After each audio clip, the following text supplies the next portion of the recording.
dicapai ini itu jauh lebih berat. Memang mencapai itu jauh lebih mudah ketimbang mempertahankan nama baik. Nama baik kan ya. Memang kadang-kadang mohon maaf. Nah ini ya filosofinya saya tidak panjang nih. Kalau kurikulum ini, misalnya kita ambilkan contoh kerajaan.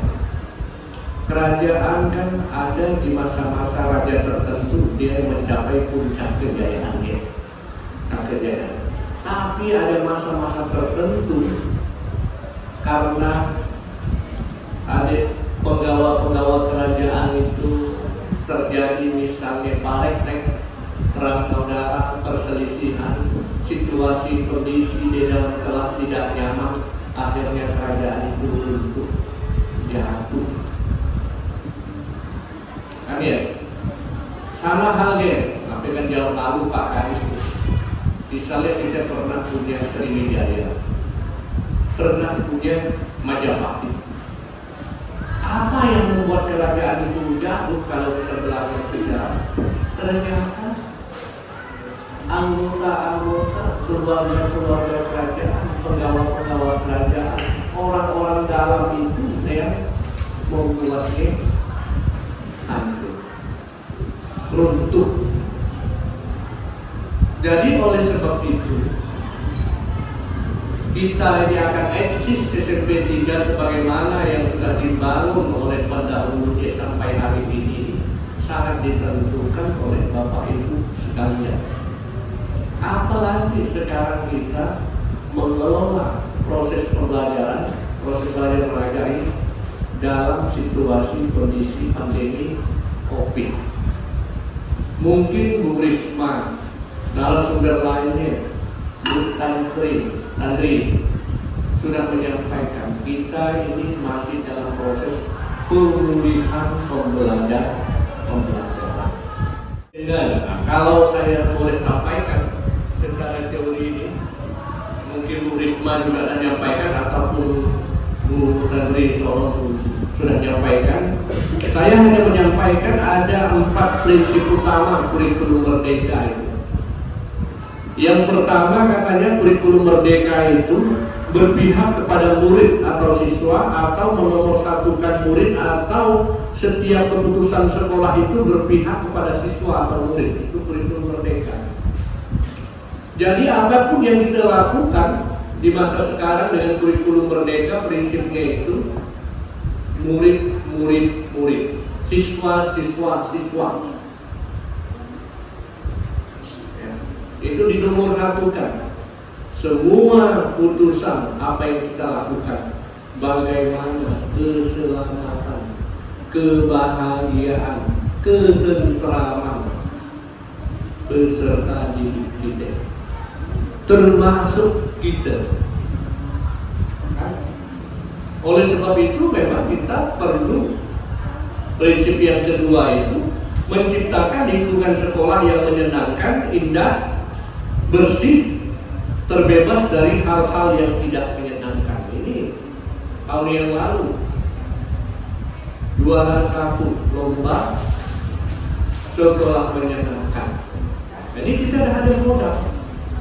Jadi Bapak Ibu sekalian yang kami hormati, jadi apapun kurikulumnya, kualitas pendidikan itu sangat ditentukan oleh Bapak Ibu sebagai aktor utama, yaitu sebagai guru. Maka dengan kurikulum merdeka ini, siswa ini banyak kita jejali dengan proyek-proyeknya. Termasuk saya. Begitu saya diangkat dari PLT Kepala Dinas dan langsung saya buka proyek sekolah menyenangkan. Padahal saya tidak kursus untuk kurikulum merdeka, karena itu prasyarat untuk kita menghilangkan ketakutan, kekhawatiran, kecemasan. Karena kiri kanan tetangga kita masuk rumah sakit, di opname dan lain sebagainya. Mudah-mudahan dengan penciptaan kondisi ruang kelas, lingkungan sekolah yang menyenangkan, bersih, dan membahagiakan ini, kita yakin di kiri kanan kita ini tidak ada virus corona, virus cacar monyet, virus flu Singapura. Persyaratannya lingkungan sekolah ini harus bersih. Siapa yang menciptakan? Kita. Nah, ini termasuk salah satu tugas dari wali kelas. Bagaimana mengelola kelas. Kalau saya materinya sih ada yang saya siapkan. Tapi karena waktu ini bersamaan tidak saya siapkan. Tapi kasihan semua mahal bayarnya. Karena materi ialah yang saya gunakan, di mana saya diundang, saya sampaikan dia. Dibayar pun bervariasi. Bayar bervariasi, misal tidak usah diambil dalam mati. Di mana saya undang, saya orang siapkan itu. Ya. Tapi sekarang ini karena diundang makan bubur padas, kan ya, saya ngomongnya sedikit ya, tidak usah terlalu. Yang penting actionnya. Memang tugas pimpinan itu hanya ngomong-ngomong. Sampai malam besok pun nanti tidak ngomong. Saya di UT ini. Malam minggu pun disuruh ngomong, tapi cari duit mau tidak mau lah. Nah, ini penguatan kapasiti pegawai-pegawai UT kan ya ini.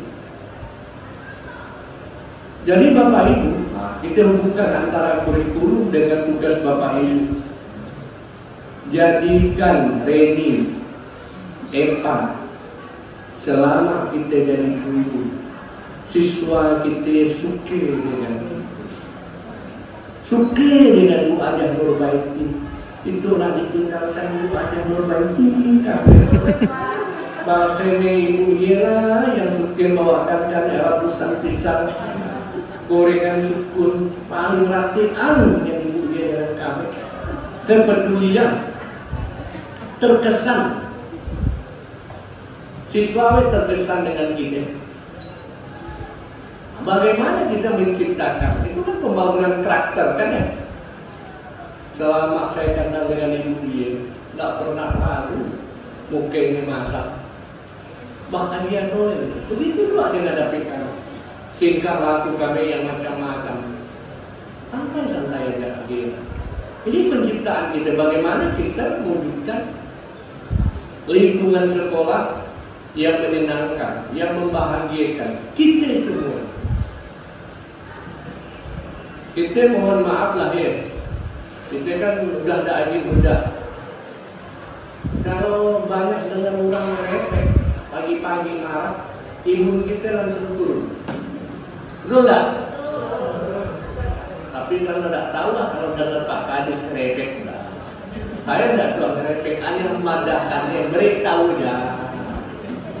Ini iya, saya tua, kami tua. Insya Allah saya tidak suka merepekkan, kamu boleh semua. Abangnya beritahu ya, beritahu kan ya. Jadi penciptaan kondisi, jadi prasyarat. Tadi saya katakan, apapun kurikulumnya, apapun makanannya, teh botol, minumannya tetap teh botol sesuai.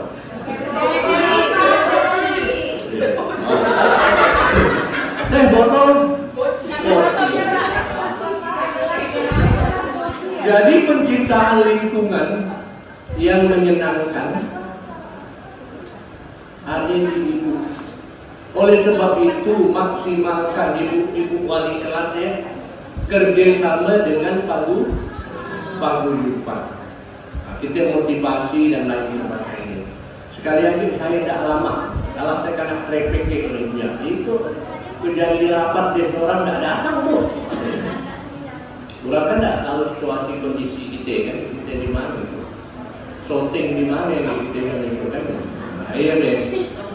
Konsep menciptakan lingkungan sekolah yang menyenangkan, membahagiakan. Bagaimana juga kita mewujudkan proses belajar mengajar yang berkualitas. Bapak Ibu ngajar, saya Bu Tenri, buat pointer-pointer, pesan-pesan di dalam RPP itu dituangkan dengan alat peraga guru yang kreatif.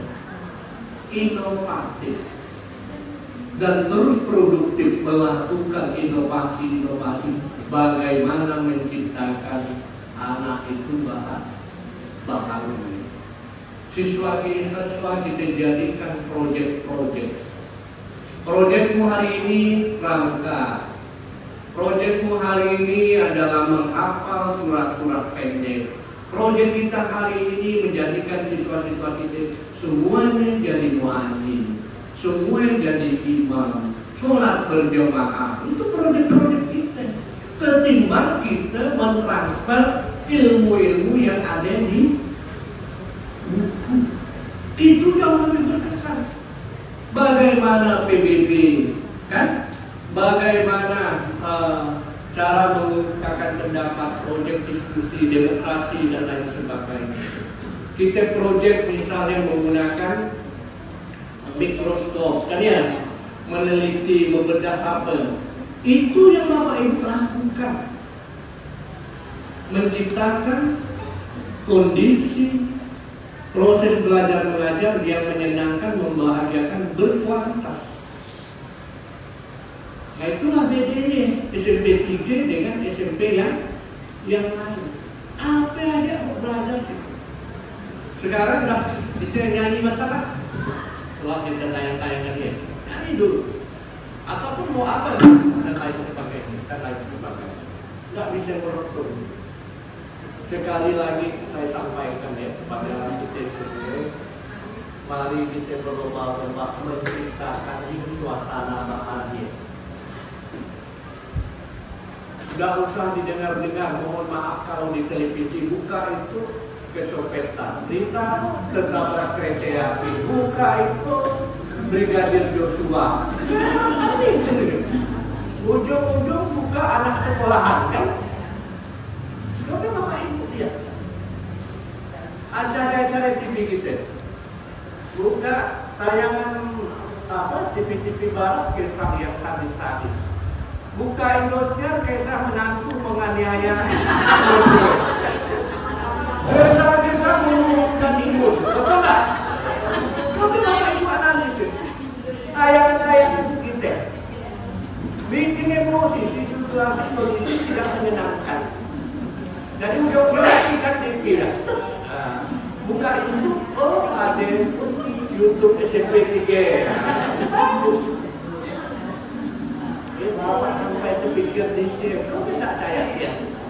Link 1 Indosiar, suami mulai ini mulai suami, cerita dia.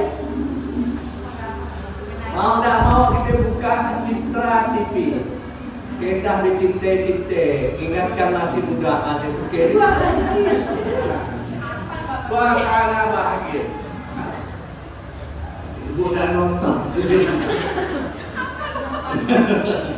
Saya suka nonton yang cintai-cintai, suka muda, gimana? Daripada nonton dari Indonesia.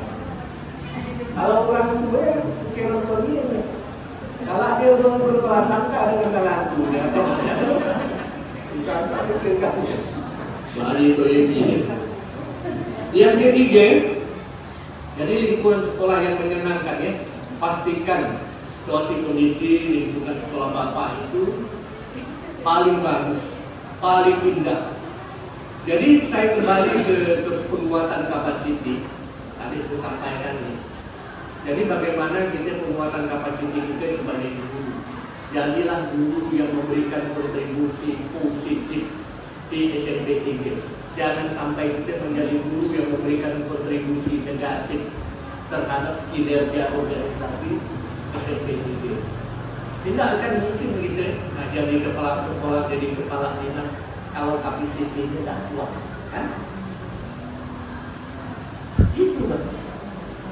Jadi pembentukan karakter kapasiti itu penting dari kedisiplinan, kan, etos kerja, kan, inovasi yang kita lakukan. Jadi inti dari kurikulum Merdeka itu ya. Yang berikutnya yang ketiga, budaya sekolah. Ada program saya, gerakan satu sekolah satu kearifan lokal. Itu dalam rangka menciptakan budaya kerja.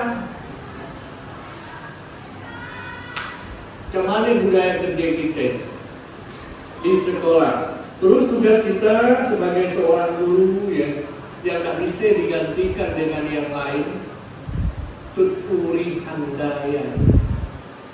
Kita terus membimbing, menuntun, mengarahkan, memotivasi siswa kita dalam situasi kondisi apapun. Itulah beda profesi kita dengan profesi lain.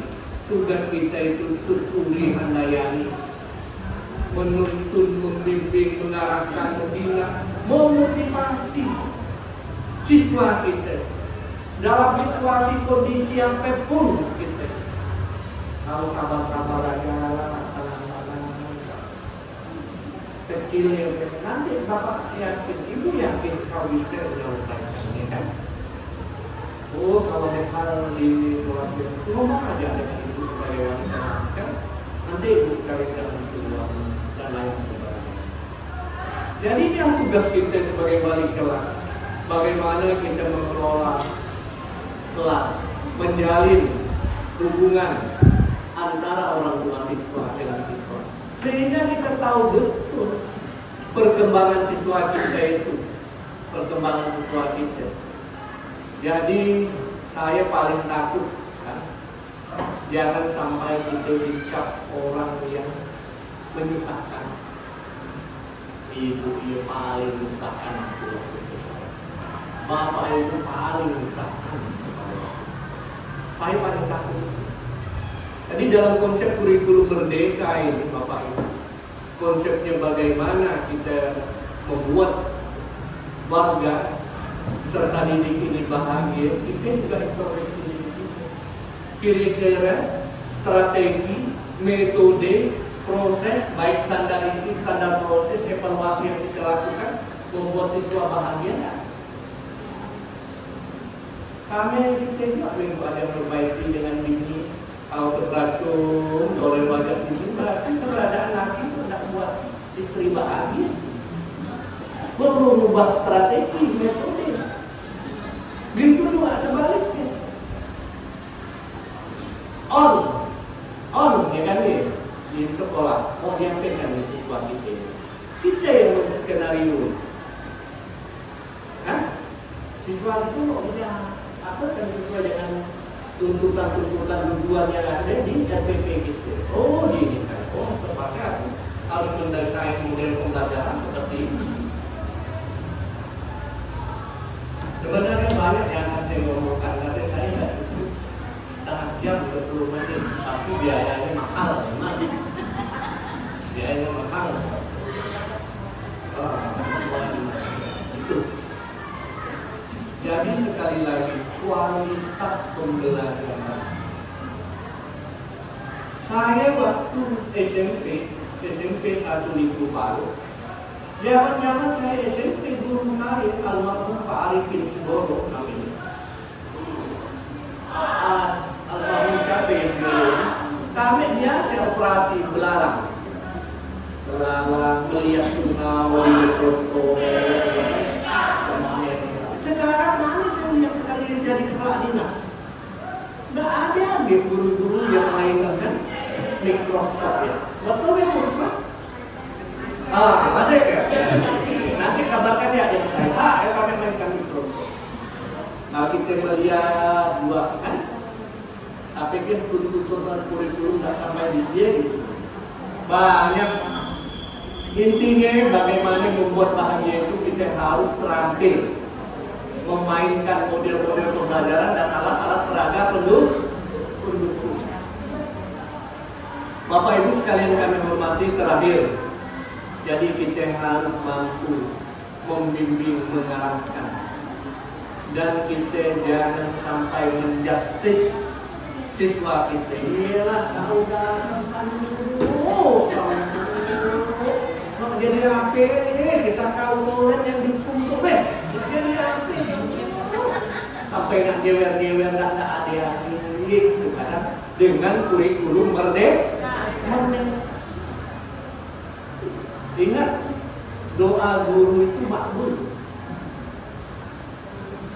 Kami dengan orang tua ini kan Makanya kita harus melapaskan hal-hal yang baik, hal-hal yang positif. Jangan garaman-garaman gila, sampai mobil anak kawan dan lain sebagainya. Jadi dimotivasi. Tidak ada halnya dengan kita. Semua anak-anak kita berbahagialah kita jadi guru. Saya terus terang sangat bahagia di dunia pendidikan. Hari-hari kita ngomong yang baik-baik kan ya. Hari-hari kita ngomong yang baik. Apa yang hari Jumat?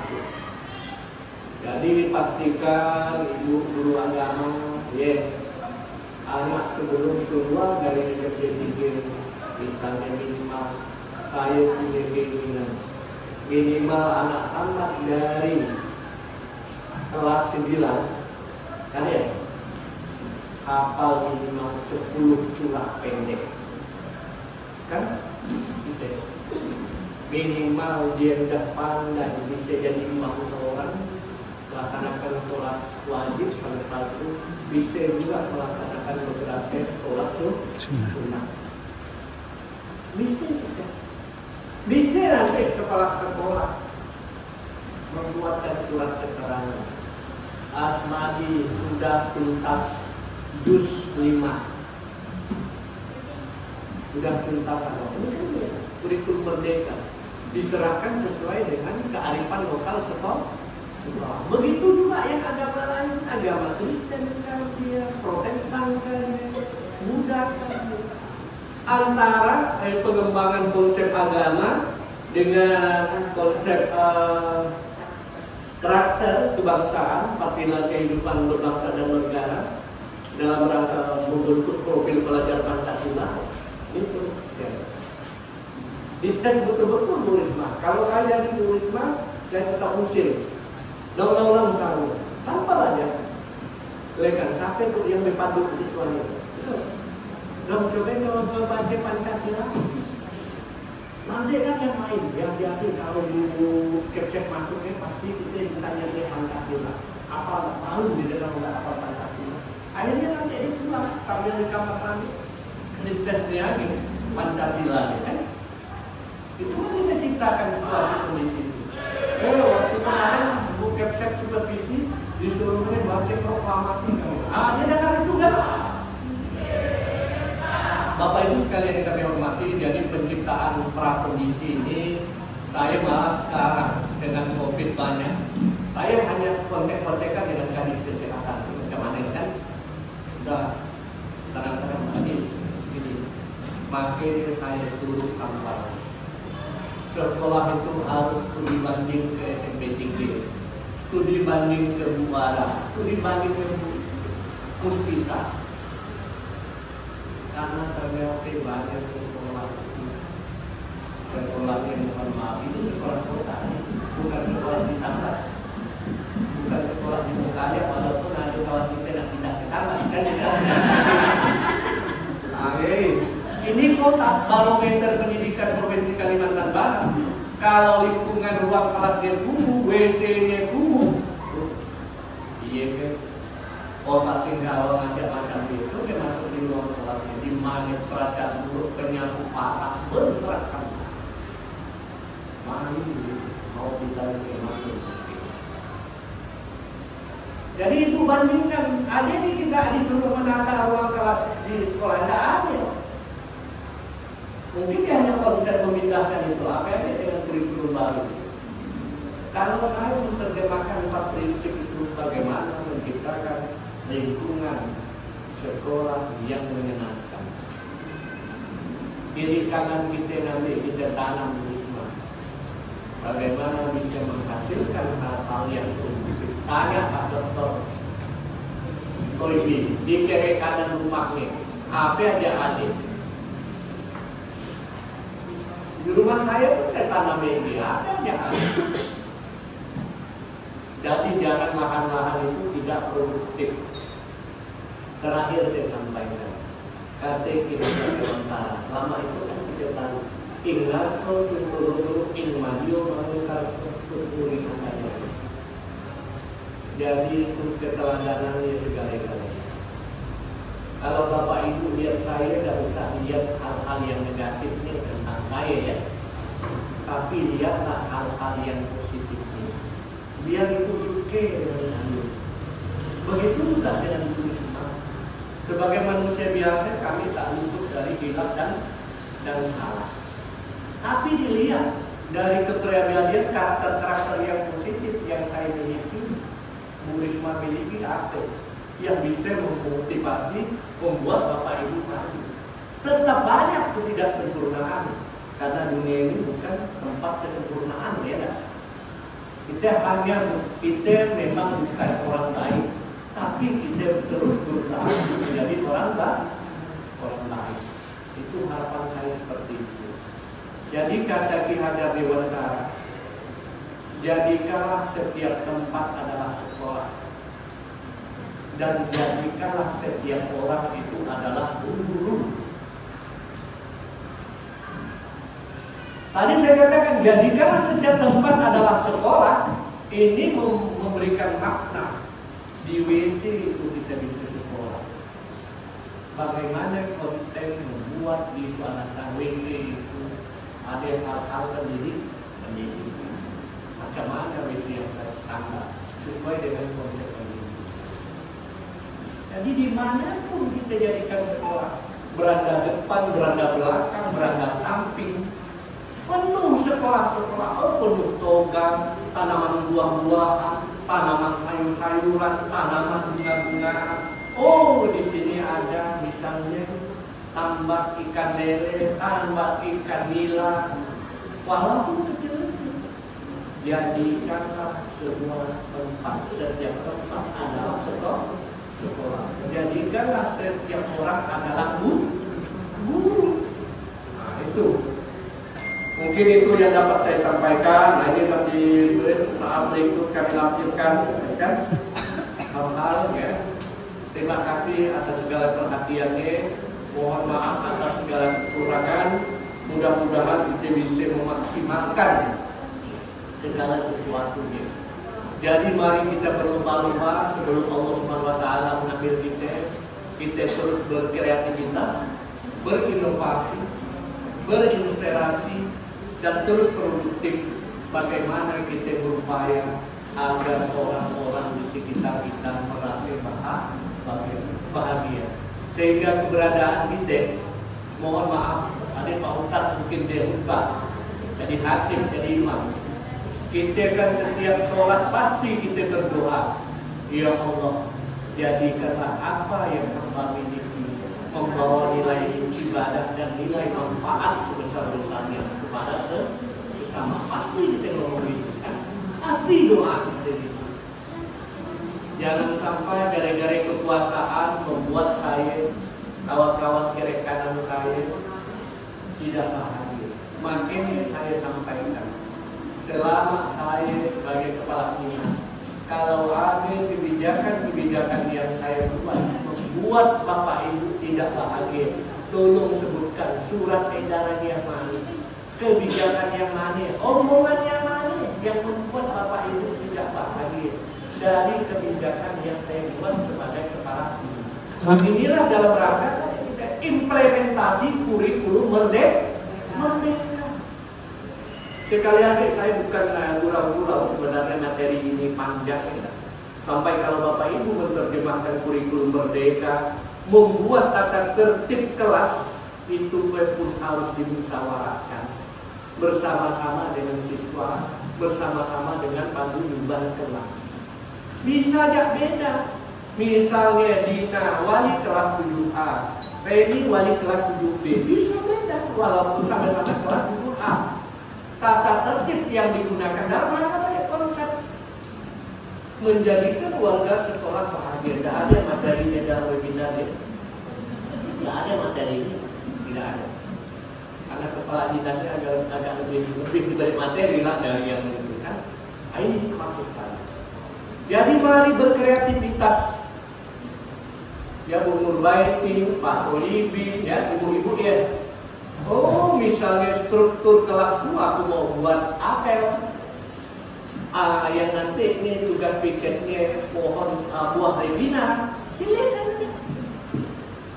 Yang merugikan profil-profil Pancasila mana ini, apalagi suasana sekarang HUT RI ya.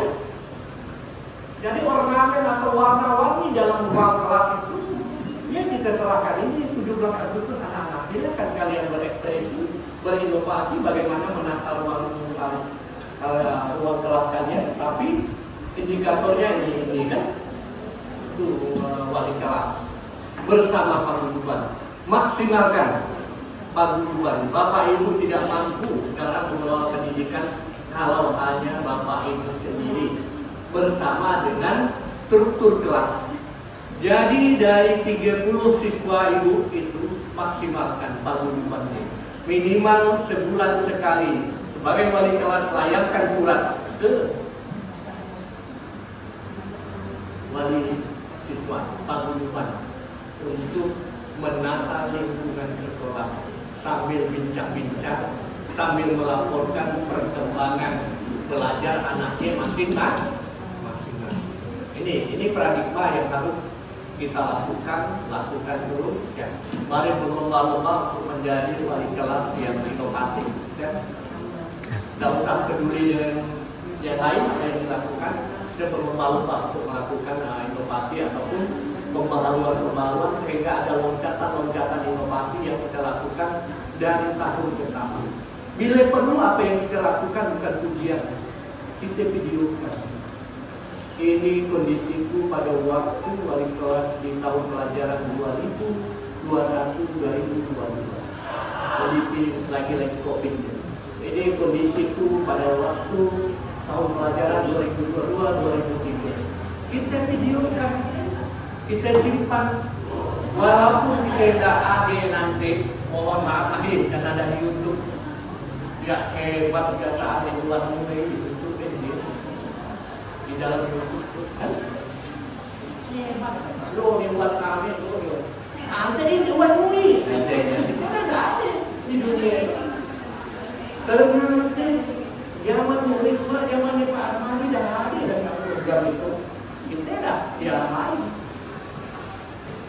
Dan jangan main, makanya lakukanlah hal-hal yang baik. Mumpung kesempatan pada kita ini belum diambil oleh Allah SWT.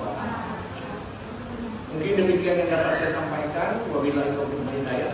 Assalamualaikum warahmatullahi wabarakatuh.